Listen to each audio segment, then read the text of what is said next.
Amém, irmãos. Vamos fazer uma oração pela palavra. Senhor, te agradecemos por tua palavra.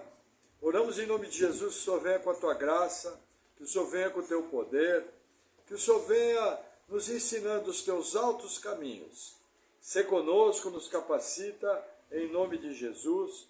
Amém. Amém, irmãos. Antes de iniciar a exposição de Provérbios, eu quero compartilhar algo com os irmãos. Vamos abrir rapidamente. Livro do Gênesis, capítulo 9. Eu preciso dar uma orientação para os irmãos. Surgiu uma informação nova esse final de semana. Inclusive eu vou fazer isso na gravação, porque eu tenho alguns estudos nessa área. E eu, numa conversa com o pastor Antônio Neto, que é nosso professor lá na escola Charles Spurgeon, eu estava conversando sobre algumas questões da alimentação, da dieta humana. E aí eu fiz alguns comentários com ele. Por exemplo, vamos ler Gênesis 9, versículo 3. Aqui é a cena da saída da arca. Tudo que se move, que é vivente, será para vosso mantimento. Tudo vos tenho dado como a erva verde. A carne, porém, com a sua vida, isso é, com o seu sangue, não comereis. Então o que acontece? Como os irmãos sabem, eu por 24 anos, até esse ano aqui, eu tinha por hábito de não consumir carne com sangue. O que eu chamo carne com sangue? Existe um tipo de uma linguiça chamada morcela, que ela é feita de miúdos de porco e de sangue vivo. Existe um prato chamado galinha gabidela, que é feito com o próprio sangue vivo. Existe um outro prato chamado galinha molho pardo. Então, por causa dessas orientações da Bíblia, e como eu notava que eu tinha uma limitação de conhecimento, eu sempre tive como prudência não consumir carne com sangue. Não estou falando de comer um frango, de comer uma picanha mal passada. Não é isso que eu estou falando. Eu estou falando de sangue vivo. Aí eu lembro que nesse ano eu encostei em alguns estudos do pastor Augusto Nicodemos. E ele, de uma maneira muito tranquila, dizia que do ponto de vista dele, não havia problema nenhum.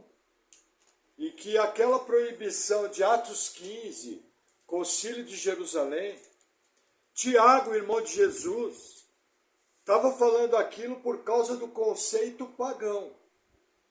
Para que, ao pregar o evangelho, os judeus não se escandalizassem.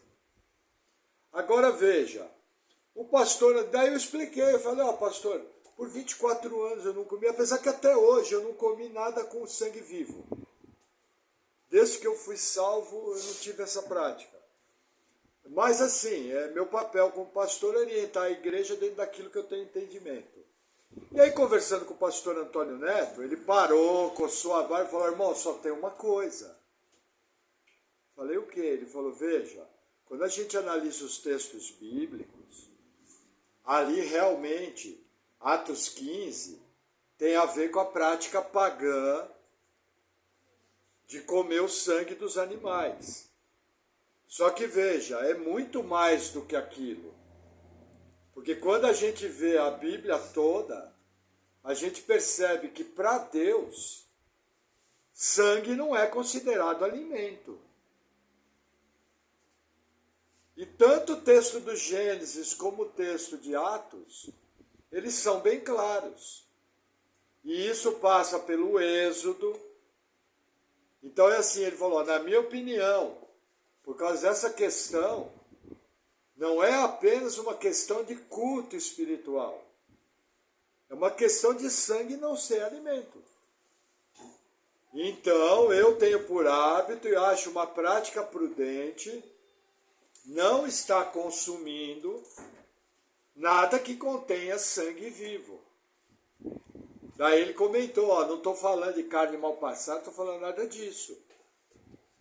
Justamente por isso. Daí eu peguei, parei, refleti, eu falei, bom, em cima disso eu preciso conversar com a igreja. Porque, veja, é uma opinião de peso, eu já tinha uma prática temerária, estou pesquisando de uma maneira mais profunda o assunto. Então, assim, eu acho que de repente seria prudente. Eu sei que os irmãos não têm esse hábito, mas eu acho que seria uma coisa prudente evitar. Entendeu? Ninguém vai sair daqui e comer uma galinha a molho pardo. Nem é prática comum nossa, pelo que eu conheço da vida dos irmãos. Entendeu? Também, nós não vamos cair naquela questão dogmática, como algumas igrejas têm, que se você comer carne com sangue vivo, vai para o inferno. Mas, olhando e vendo os argumentos que o pastor Antônio Neto deu, eu vejo que realmente me parece ser prudente. Então, assim, que orientação que eu posso dar para os irmãos? Até uma segunda ordem, evitem. Para você não ser pego consumindo algo que para Deus não é alimento. Entende a questão? Alimento para Deus é carne, vegetais. Entendeu? Inclusive, parece que existe toda uma série de problemas no consumo do sangue vivo, fazendo parte dos alimentos. Então, assim, eu falei, bom, vou passar a orientação para a igreja, estou pesquisando o assunto. Eu até hoje não comi nada com sangue vivo mesmo, acho que os irmãos também não, entendeu? Mas assim, fica dado o recado, estou examinando melhor essa área, e era, sabe, algo que eu precisava fazer segundo a minha consciência, entendeu? E assim que eu tiver fechado questão, eu me comprometo com a igreja de estar trazendo uma resposta. Amém? Então agora vamos para o nosso texto base, Provérbios capítulo 2.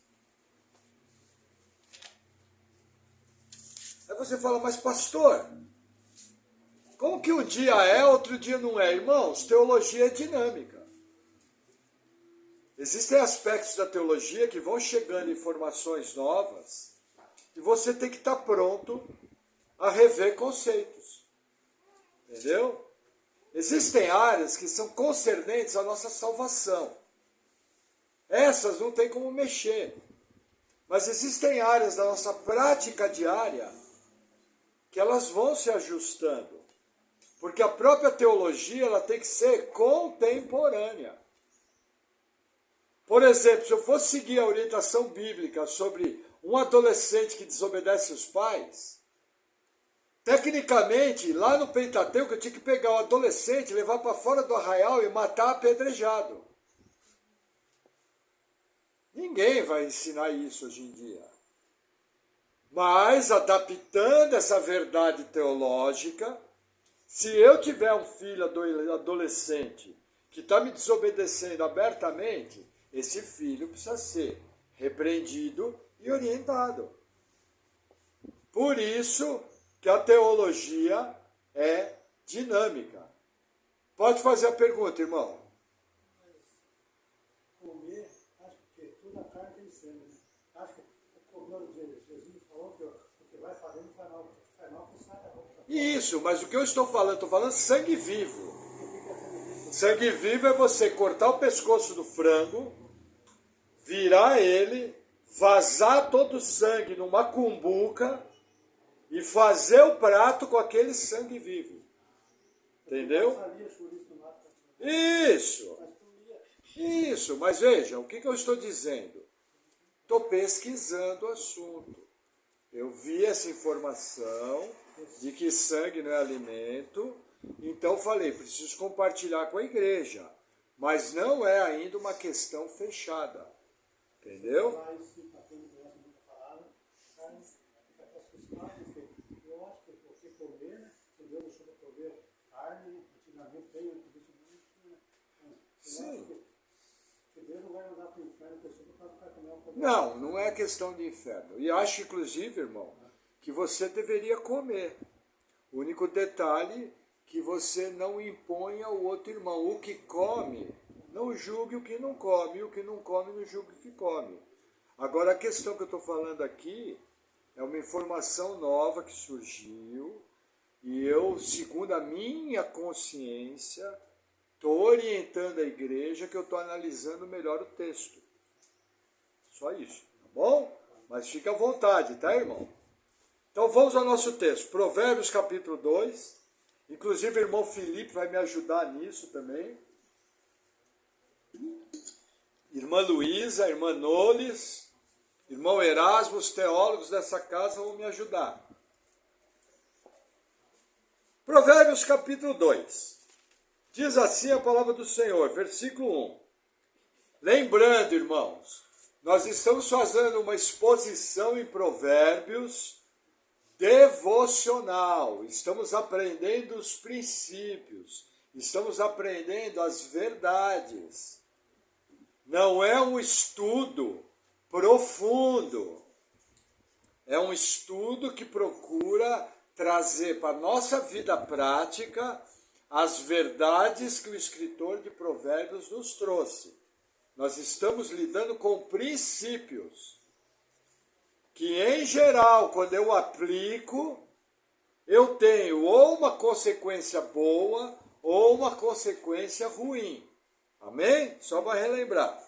Provérbios 2, versículo 1 diz assim: Filho meu, se aceitares as minhas palavras e esconderes contigo os meus mandamentos, para fazeres o teu ouvido atento à sabedoria e inclinares o teu coração ao entendimento. Veja, irmãos, Provérbios 2 começa com uma verdade muito importante. Ele nos orienta a nós treinarmos o nosso coração. O que o coração é? O coração é o homem interior. O coração é o mais profundo do seu ser. O coração aqui é uma figura. O que Provérbios está nos ensinando? No seu íntimo. Incline o seu coração a ouvir a palavra de Deus. Nós temos no mundo dois tipos de pessoas. Um tipo de pessoa é aquela que não para 2 segundos para pensar no que Deus acha. E o outro tipo de pessoa é aquela pessoa que está buscando prudência, que está buscando errar menos. E que o peso daquilo que Deus diz que é correto e daquilo que Deus diz que é errado é muito importante. Agora, que esse provérbio está nos ensinando que é uma responsabilidade sua voltar o coração para as verdades de Deus. De uma maneira prática. Cabe a você ter um coração voltado a Deus. Isso é sabedoria. Isso é prudência. Isso garante benefícios. Lembre-se sempre disso. Deus vai fazer o que Ele quer, da maneira que Ele quer, como Ele quer. Porém, esse mesmo Deus que é soberano, exige de nós um coração predisposto. Um coração que ama a sua vontade. Um coração que ama buscá-lo. A Bíblia fala que Deus é galardoador, presenteador daqueles que o buscam. Então existe um benefício em buscar a vontade de Deus. Cultive esse coração. Amém? Versículo 3. Se clamares por conhecimento e por inteligência alçares a tua voz, se como a prata a buscares e como a tesouros escondidos a procurares, então entenderás o temor do Senhor e acharás o conhecimento de Deus. Irmãos, essa figura de clamar por conhecimento é entender o quanto é precioso, o quanto é importante. Tiago, irmão de Jesus, fala o seguinte: alguém precisa de sabedoria? Ore a Deus. que Deus graciosamente vai te dar sabedoria. Quando você for fazer algo, quando você for desenvolver um projeto, as coisas mais simples, cabe uma oração: Senhor, me capacita, Senhor, me dá estratégias. Porque segundo esse provérbio aqui, você pode compreender da parte do Senhor a preciosidade, que é o temor do Senhor e o conhecimento dele. O provérbio compara isso à prata preciosa. Isso aqui está falando de um alto caminho, de algo importante. Lembra que eu ensinei, se eu quero compreender provérbios, eu tenho que entender a figura. O que nós fazemos no nosso dia a dia? Nós agimos sem pensar, nós agimos sem orar, nós agimos sem buscar os princípios da palavra de Deus. Aí você vai, você se machuca. Aí você vai, você fala o que não deve. Aí você vai, faz aquilo que é errado e depois vai chorar para Deus. Se prejudica a sua família, sendo que poderia ter sido evitado se você segurasse um pouco, ficasse quieto, esperasse uma direção clara de Deus para agir. Ah, pastor, como é que eu posso saber a vontade de Deus? É só ver na Bíblia. Ah, pastor, eu não conheço a Bíblia. Pergunta para o seu pastor. Nós vamos providenciar as ferramentas para que você conheça a verdade ali. Qual é a mania dos crentes? Eles querem um agir sobrenatural para ter a direção. Veja, Deus ele pode agir sobrenaturalmente? Pode, ele é Deus, ele age como quer, da maneira que ele bem entende, na hora que ele quer. Mas isso é exceção. A regra é pela verdade da palavra de Deus. A regra é pelo aconselhamento bíblico. Irmãos, até nas questões do nosso íntimo, até nas questões emocionais, a igreja moderna substituiu o aconselhamento bíblico por psicólogos. Isso é errado? Veja, a princípio, ninguém falaria que seria errado. Mas eu posso garantir para você que é insuficiente.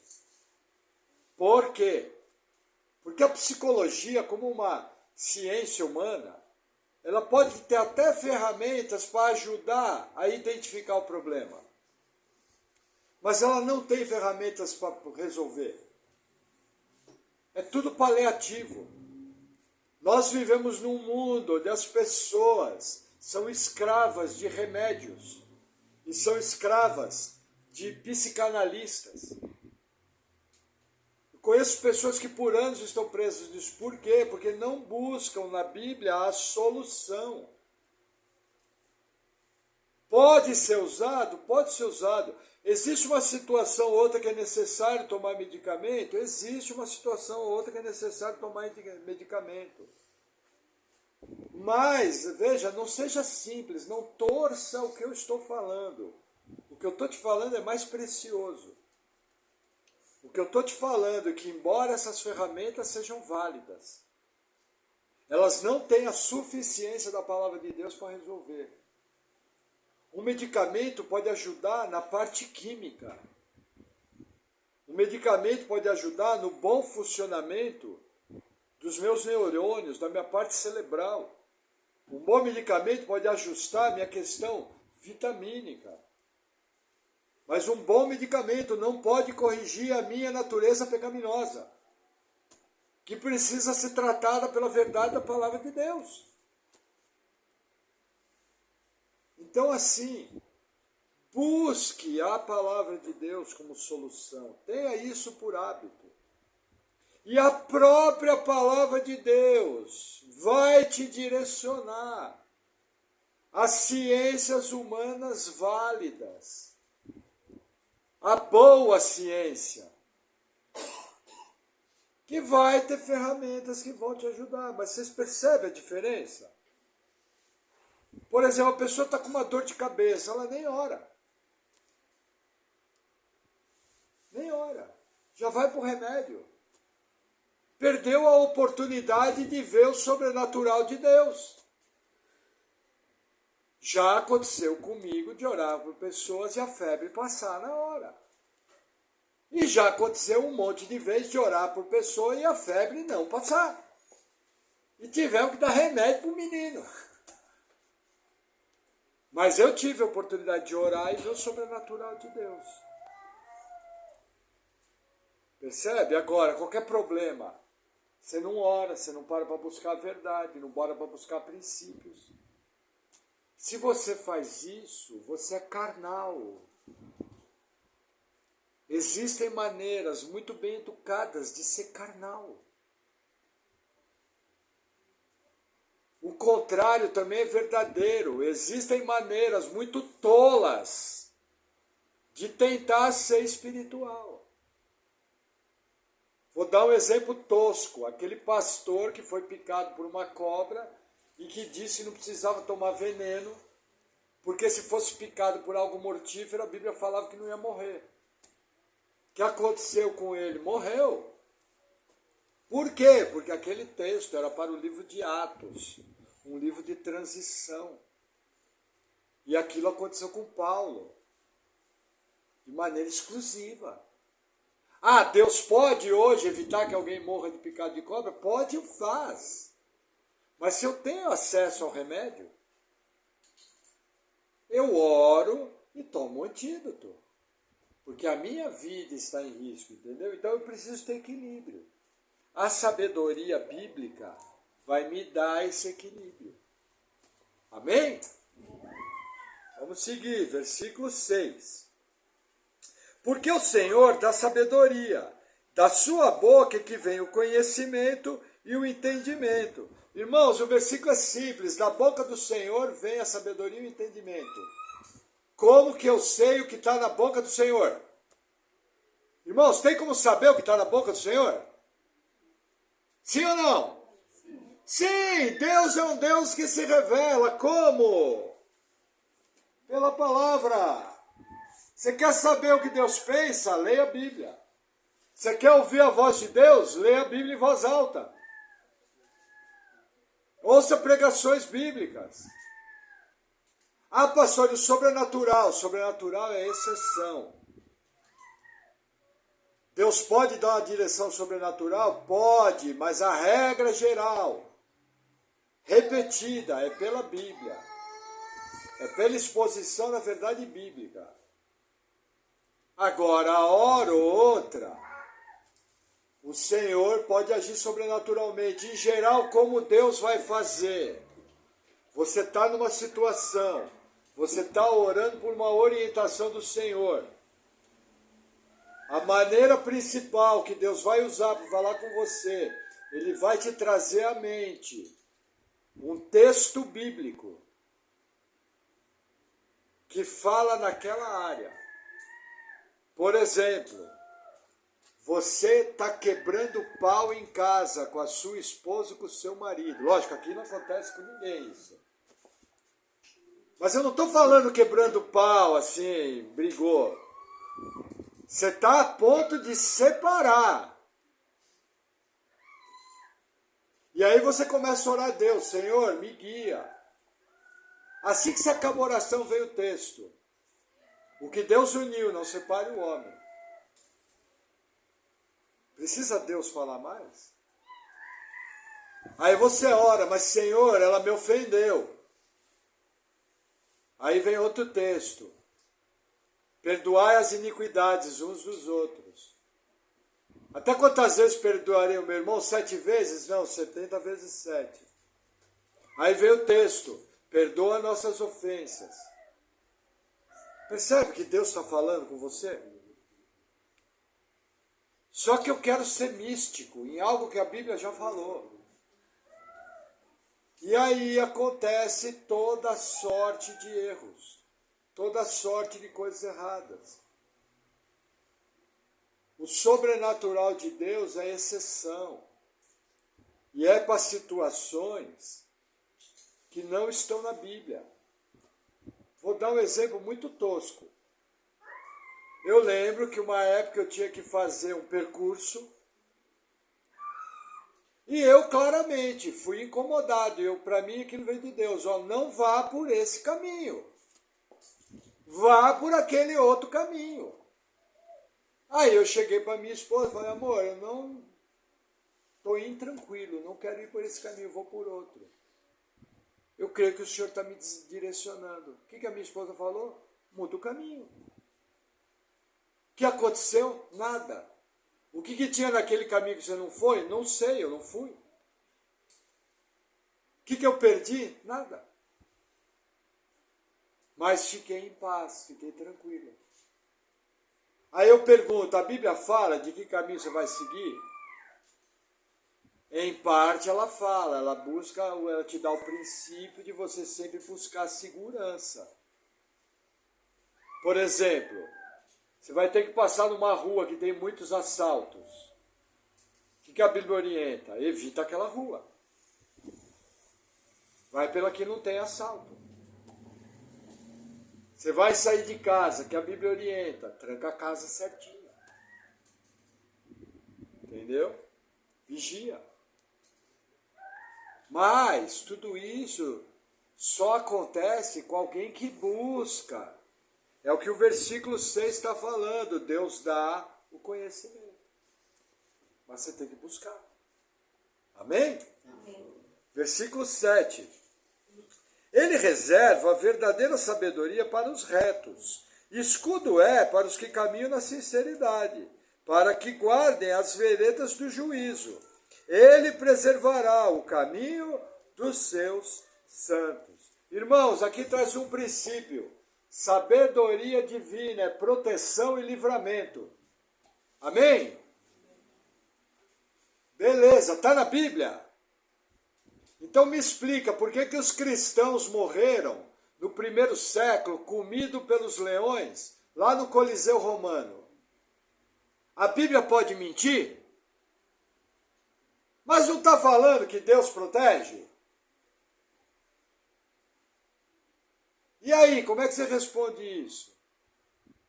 Irmão, simples. Primeiro, Provérbios é um livro de princípios. Segundo, a própria Bíblia fala, carta de Pedro, irmãos, não estranheis esse fogo que vem no meio de vós, para provardes, porque é necessário que o juízo comece pela casa de Deus. Amém? Percebe? Provérbios é princípio. Buscar a vontade do Senhor, Deus guarda os retos. Em geral, quando você vê alguém que teme ao Senhor, ele sofre menos. Em geral, quando você obedece os princípios da palavra, você se machuca menos. Você tem menos problema. Você vive melhor. Isso é notório, é assombroso. Quando um cristão está fazendo tudo certo e ele passa por sofrimento, o que Pedro fala? Olha, exulte, que vocês não sofram como malfeitores. Mas se vocês sofrerem, sofram como bons servos de Deus. O que é? É uma exceção. Para cada cristão que morreu no Coliseu, eu te dou milhares que foram livrados da morte. Eu não posso pegar a minha lente e, de uma maneira negativa, colocar apenas naquele. Eu tenho que olhar o todo.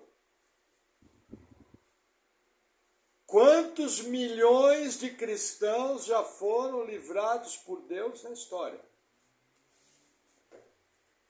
Quantos livramentos nós já tivemos que a gente nem sabe? Entendeu? Então assim, seja sábio. Amém? Vamos avançar, versículo 9. Então, entenderás a justiça, o juízo, a equidade e todas as boas veredas. Pois quando a sabedoria entrar no teu coração e o conhecimento for agradável à tua alma, o discernimento te guardará e a inteligência te conservará. Irmãos, eu brinco. 11º mandamento: chatice é pecado. 12º mandamento do pastor Maurício: burrice também. Irmãos, vou falar em todas as letras: não seja burro. Pastor, eu sou analfabeto. Está sendo burro de novo, não estou falando de saber escrever e ler. Eu não estou falando de ter estudo. Estava comentando hoje na hora do almoço, eu sigo um canal do YouTube que o camarada fala alembra. O português dele é horrível. Mas pensa num senhor sábio e inteligente que teme a Deus. Quem disse que para ter sabedoria, ter entendimento, precisa saber ler e escrever? Irmãos, está cheio de gente que sabe ler e escrever e é burro. E está cheio de gente que não sabe ler e escrever e é sábio da parte de Deus. Só que o que o provérbio está me ensinando, que quando você volta o teu coração, lembra lá do começo, quando você busca a Deus, quando você clama, quando você entende que é um precioso caminho, o Senhor vai te dar o discernimento. O que é discernir?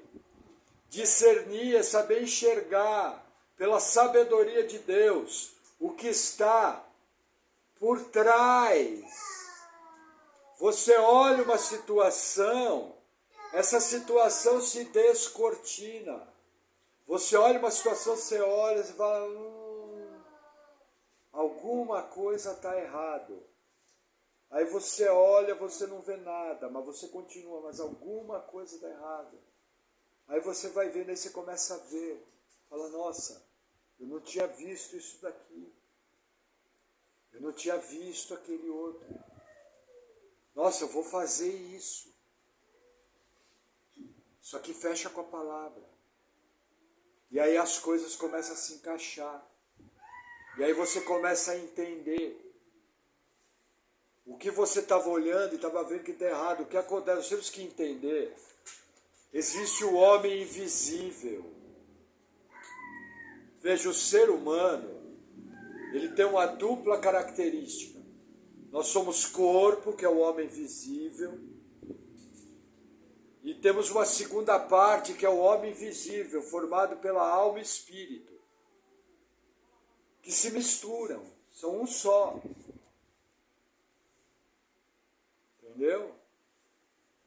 Então, de bate-pronto, você bate o olho em determinadas situações, o Espírito Santo habita em você, ele é um só com o seu Espírito. Entendeu? E aí, de bate-pronto, existe como é que é o nome? Um atraso, um delay. Hoje em dia essa palavra é comum, existe um delay. Que a sua mente está processando. Nós temos que entender que o Espírito Santo é Deus. É tudo instantâneo. Só que o problema é que existe um tempo para minha mente assimilar. Por isso que Deus colocou sua verdade na palavra. Quando eu leio a palavra, eu leio ela com o quê? Com a minha mente. Quando eu entendo a palavra, eu entendo ela com o quê? Com a minha mente. Quando eu executo a palavra, eu executo com o quê? Com a minha mente, através da minha vontade. É tudo homem invisível. Só que aí eu te pergunto, assim que você vê a vontade de Deus, 100% das vezes que você viu a vontade de Deus, Você executou no minuto seguinte? 100%? Não! Por quê? Por causa que nós temos um tempo de processamento. Agora, aquele que é sábio, aquele que age por prudência, primeiro, ele está com a sua vida firmada na sabedoria de Deus, nas verdades da palavra, e já erra menos. Segundo, ele sabe que tudo tem um tempo e tudo tem um modo. Terceiro, ele confia na providência de Deus, que alinha todas as coisas e guia o meu agir. E ó, irmãos, vou te falar uma coisa. Todo cristão habitado pelo Espírito Santo vai afirmar a mesma coisa. Por que você fez isso? Ah, porque Deus me mostrou como. Ó, não sei, Deus me falou. Em algum grau da sua vida, você sabia que você tinha que fazer algo. E você fez. E só depois você foi compreender a profundidade daquilo. Falar, ah, agora eu entendi.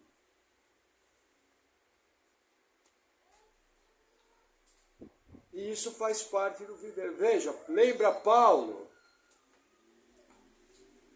Paulo estava andando numa cidade da Ásia, ali do Mediterrâneo, e atrás dele vinha uma mulher falando, esses homens são servos de Deus e vos anunciam o caminho da salvação. Que Paulo podia falar, nossa, acabamos de arrumar um fã-clube. O que Paulo faz? Incomodado no espírito. Ela estava falando a verdade. Ela estava mentindo? Paulo vira para ela e fala, sai dela, espírito maligno, e expulsa o demônio. Ele não tinha uma informação visível de que ela possuía um demônio. A informação que os olhos dele viam era de uma mulher que falava que eles eram servos do Deus Altíssimo e anunciava o caminho da salvação. A Bíblia fala que ele virou indignado no espírito, incomodado, e expulsou o demônio. Entendeu? E aí depois Lucas registra, ó, ela possuía um espírito de piton, de adivinhação. E aí ficou registrado, a jovem adivinhadora. Entendeu? Porque o efeito depois foi que ela perdeu todos os seus poderes. Irmãos, não use errado o que eu vou falar. Se tem uma coisa que eu odeio é o caos pentecostal. Mas se tem uma coisa que eu odeio mais ainda, é o que uma teologia aplicada de forma errada pode transformar o crente numa geladeira, num cemitério, num camarada que não sabe discernir a mão direita e a mão esquerda. O cara está conversando com o capeta e não consegue ver. Os dois extremos são errados. Como diz o reverendo Hernanes Dias Lopes, teologia reformada com unção pentecostal juntos são fenomenal. Nós temos que ter a boa teologia e temos que ter o fervor espiritual e intimidade com o Espírito de Deus. Como que eu desenvolvo intimidade com o Espírito de Deus? Sendo cheio da palavra de Deus. Quanto mais cheio você for da palavra de Deus, mais o Espírito Santo vai controlar a sua vida. Quanto mais controlar a sua vida, mais cheio você vai ser do Espírito Santo, mais você vai ser usado. Amém. Amém. Glória a Deus, gente. Isso é vida cristã. Nós temos que amar os moveres de Deus, seguros pela boa teologia. Ou vai dizer que você nunca viu crente que só vê sobrenatural, e que você nunca viu crente que a cabeça dele parece uma melancia cheia de teologia. Você não aguenta ficar 2 minutos do lado. Fala, meu Deus, o que eu estou fazendo aqui? Os dois extremos estão errados. Amém? Vamos seguir. Os irmãos estão olhando com uma cara. Começou. Falei, o pastor hoje tá. Versículo 12. Olha que interessante. O versículo 11 fala que Deus vai te dar discernimento. Aí olha como ele abre o 12. Para te afastar do mau caminho e do homem que fala coisas perversas, dos que deixam as veredas da retidão, para andarem pelos caminhos escusos. Irmãos, foge de má companhia. Pastor, estou no auge da bênção. Aí o pastor olha e fala, tem certeza, irmão? E esse cara está indo na tua casa. E você está andando com essa tranqueira aí. Está almoçando junto. E você vai me dizer que você está cheio do Espírito Santo, irmão. Desculpa, hein? Vai ler Bíblia. Estou falando aqui que não é com ninguém, né? E vocês me conhecem, eu não vou falar assim, mas que dá vontade de falar, tá? Entendeu? Irmãos, o mundo fala, diga-me com quem andas que eu te direi quem és.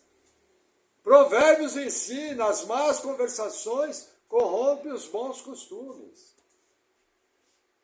O Novo Testamento ensina, notai e vos afasteis daqueles que andam desordenadamente. Não pense que você vai andar com gente que sai falando besteira. Ó, pior tipo de gente é aquele tipo de crente que a lente que ele colocou na vida é cinza. Boca do diabo. Tudo que você fala, nossa, tô querendo fazer uma faculdade ano que vem. Aí vem um entravado, encrenca de duas pernas. Chega e fala, nossa, faculdade? Você tem coragem? Ó, esse negócio aí é caro. Aí você chega e fala, nossa, tô querendo começar um negócio próprio. A pessoa te mete de cima a baixo, tipo, você? Irmãos, fuja de pessoa que é boca do inferno. Ande com pessoas que vão desenvolver sua fé. Ande com pessoas que vão te desafiar a um padrão mais alto. Gente que ama Deus, gente que ama o Senhor, gente que quer melhorar. Ó, eu tenho amigos que são incrédulos. Se você andar 2 horas com o cara, você vai entender porque que é meu amigo. Porque o cara tem princípio, a pessoa é pessoa de bem. A pessoa procura melhorar, a pessoa gosta das coisas que são corretas. Entendeu? Jesus falou, não peço que os tire do mundo, mas que os livre do mal. Salmo 1 faz uma advertência, não se assenta na roda dos escarnecedores. Com escarnecedor não tem negócio. Agora, vão ter pessoas que não são cristãs, mas que você pode ter um grau de relacionamento. E vão ter pessoas que se dizem cristãs, que são boca do inferno na tua vida. Ah, o pastor está falando de palavra maldita? Não, isso não existe. Eu estou falando de gente que só serve para me desencorajar. Entendeu? E tá cheio, irmão. Fuja desse povo. Se afaste. Amém? Ó, sendo até família, viu? Cuidado com família. Paciência tem limite. Tem gente que não dá para caminhar muito junto, você vai se machucar. Existem limites. Amém? Vamos seguir. 14. Falando dos homens maus, que se alegram de fazer o mal e folgam com as perversidades dos maus, cujas veredas são tortuosas e que se desviam nos seus caminhos. O que acontece, gente? Eu falei, tem gente que se alegra fazer o mal. E tem gente do seu trabalho e da sua família que se puder fazer o mal para você, ele vai se alegrar. Irmãos, se você fosse trouxa, você não era crente. Como você é crente, mostra que você não é trouxa. Mas por favor, não dá mole. Tem crente que é misericórdia. O cara está do seu lado fazendo o que não deve. E tem crente que parece que fecha os olhos, não vê. Entendeu? Eu já vi crente que o camarada estava cantando a mulher dele. E o cara não fez nada. Primeiro, tinha que cortar a amizade. Segundo, falou, mano, é o seguinte, não estou gostando do seu comportamento com a minha mulher. E se você continuar assim, a coisa vai pegar preço. Eu sou crente, mas não sou otário. Você está me entendendo? Tal, não. Falei e disse, não gosto disso, comigo não tem isso. Ah, ele vai pro inferno, que vá. Tá aqui o passaporte. Mas eu não sou otário. Lembra que o maior homem que pisou nesse planeta pegou um chicote e moeu tudo dentro do templo? Você tinha as manhas de fazer isso? Eu não tinha. Você consegue entender o próprio Deus vindo, moendo tudo? E por que ele fez aquilo? Vocês transformaram a casa do meu pai num covil de ladrões. Aí, gentilmente, ele pega um chicote e moe tudo. Entendeu? Agora é lógico, irmãos, você é sábio, você tem o Espírito Santo. Você vai saber como se portar. A mesma Bíblia que fala que você não é trouxa também fala, irai-vos, mas não pequeis. E inclusive ira naquele texto está muito ligada à indignação. Correto? Entendeu? Alguém faz algum negócio sério para você, você vai rir. Vai fechar os olhos aqui, olhar, ficar vermelho. Mano, como é que é isso? O quê? Estão me entendendo? Vamos seguir. Versículo 16. Para te afastar da mulher estranha, sim, da estranha que lisonjeia com as suas palavras, que deixa o guia da sua mocidade e se esquece da aliança do seu Deus. Irmãos, cuidado com mulher e homem pilantra. Isso aqui está falando da mulher. Por quê? Porque a mulher ela tem uma capacidade especial de seduzir. Mas, irmãos, vou te falar uma coisa. Se o homem de Deus tem postura, em geral, mulher não dá mole para ele. Porque assim que o cara dá boa tarde, ela vê na postura dele que ele não é safado, que ele não é sem vergonha. Eu tenho muita dificuldade com irmãos e irmãs que vêm alegar que toda hora alguém cantou. Eu te afirmo com certeza, alguma coisa está fazendo errado. Ou sua maneira de vestir, ou sua maneira de falar, ou está rindo demais. Está mostrando muitos dentes. Entendeu? Vai cumprimentar a pessoa. Opa, tudo bom? Você está bem? Como é que está o irmão? Em paz? E a irmã, está bem? Irmão, sorriso é para quem você conhece. Sorriso eu dou para a Aida, para a Sibila, que eu conheço há mais de 20 anos. Sorriso eu dou para os irmãos, estou conhecendo agora. Entendeu?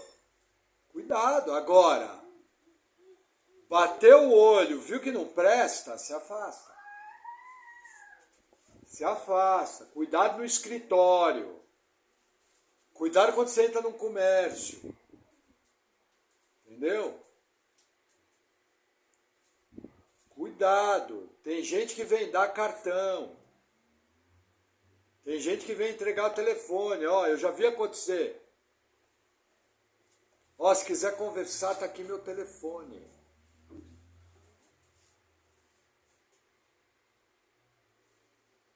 Entenderam? Ah, então vem cá que nós vamos conversar agora. Tô brincando. Versículo 18. Porque a sua casa se inclina para a morte, e as suas veredas para os mortos. Todos os que se dirigem a ela não voltarão e não atinarão com as veredas da vida. O que está falando aqui? A casa da pessoa adúltera é um caminho de morte. Aí eu pergunto, todo mundo que adultera morre? Por causa do adultério? Não. Mas em geral, todo mundo que se mete com adultério, pode ver, a vida começa a ser destruída. E se for crente, vou te garantir uma coisa. Se o cara não se arrepender, Deus vai recolher. Nossa, tem crente que adultera? Rapaz, tem crente que, olha, tem crente que mente para Deus e mente para o Espírito Santo. Está registrado na Bíblia. Você teria coragem de mentir para Deus? Sendo crente? Ananias e Safira mentiram. Deus recolheu na hora. Já pensou se é hoje? Aí você ia ver, eu quero frequentar culto. Aí a turma ia se empilhar aqui para orar, meia hora antes. Aí você ia ver o que era mover de Deus. Já pensou, Felipe, se Deus começa a recolher a turma torta? Ah, você ia ver o que era unção. Meu Deus, era choro e lágrima para todo lado. Inclusive eu ia ser o primeiro. O chefe dos pecadores. Amém? Vamos lá, versículo 20. Falando da sabedoria. Para andares pelos caminhos dos bons e te conservarem nas veredas dos justos, porque os retos habitarão a terra, e os íntegros permanecerão nela, mas os ímpios serão arrancados da terra, e os transgressores serão dela exterminados. Irmãos, entenda, essa passagem está baseada no Salmo 37. Aqui o contexto é judaico, contexto de terra. Mas existe uma verdade aqui, ligada ao quê? Ao futuro. Quem crê em Jesus é salvo. Quem não crê já está condenado. Entendeu? Aqui está ligado à terra, está ligado à aliança de Moisés, mas eu posso extrair esse princípio do texto. Não é a intenção do autor. O autor está falando aqui muito mais ligado à lei de Moisés. Mas segundo o contexto de outros textos, nós sabemos o destino dos ímpios e o destino dos justos. E aí, para encerrar, capítulo 3, versículo 1. Filho meu, não te esqueças da minha lei, e o teu coração guarde os meus mandamentos, porque eles aumentarão os teus dias, e te acrescentarão anos de vida e paz. Irmãos, entenda.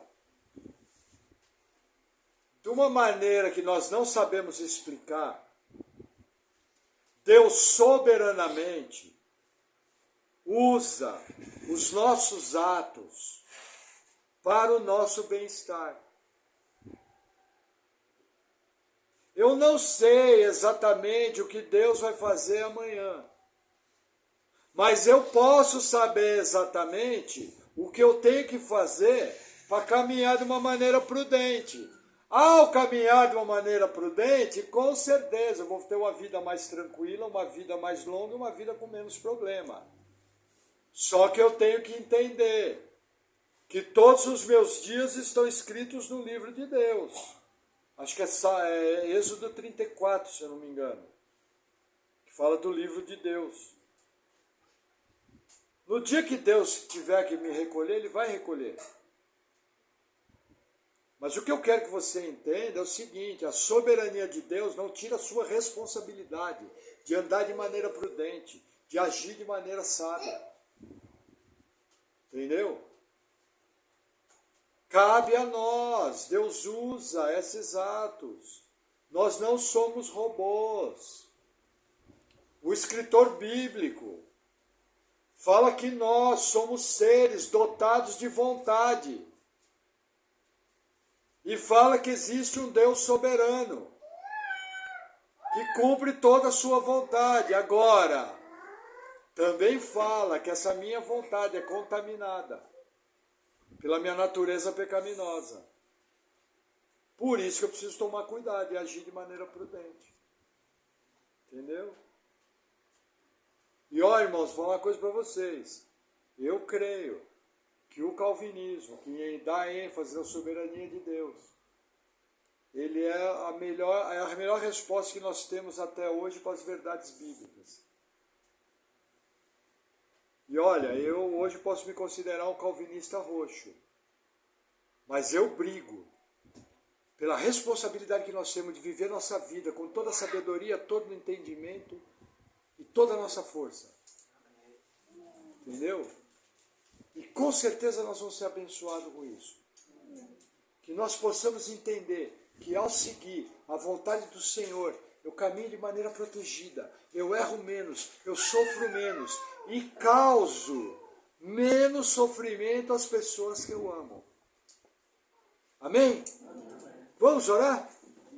Glória a Deus.